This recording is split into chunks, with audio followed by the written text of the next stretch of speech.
Buongiorno e ben ritrovati con l'informazione flash di newsicilia.it. In apertura l'incubo maltempo che ritorna in Sicilia a causa di una nuova fase turbolenta che sta coinvolgendo l'intera isola. Precipitazioni diffuse e venti forti hanno raggiunto già da ieri sera le zone costiere settentrionali.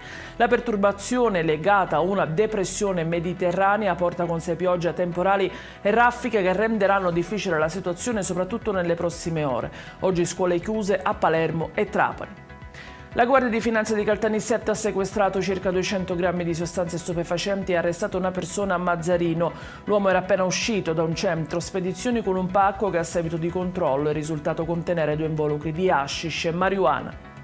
A Messina invece la Polizia di Stato ha arrestato un 49enne del posto già sottoposto agli arresti domiciliari. Nell'abitazione dell'uomo sono state rinvenute diverse migliaia di euro in contanti e una chiave che ha insospettito gli investigatori.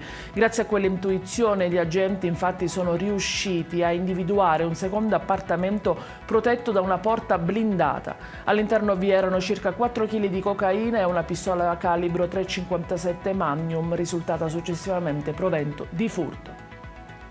Assolti perché il fatto non sussiste i 2 uomini accusati di violenza sessuale la vigilia di Natale del 2024 agli archi della Marina, nei pressi del porto di Catania. Si tratta di un siracusano e un egiziano. Una donna li aveva accusati di avere abusato di lei, il giudice però non ha ritenuto attendibile la sua versione.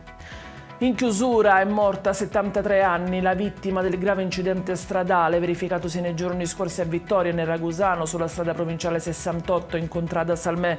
La donna si è spenta in ospedale a Catania, dove era giunta tramite elisoccorso.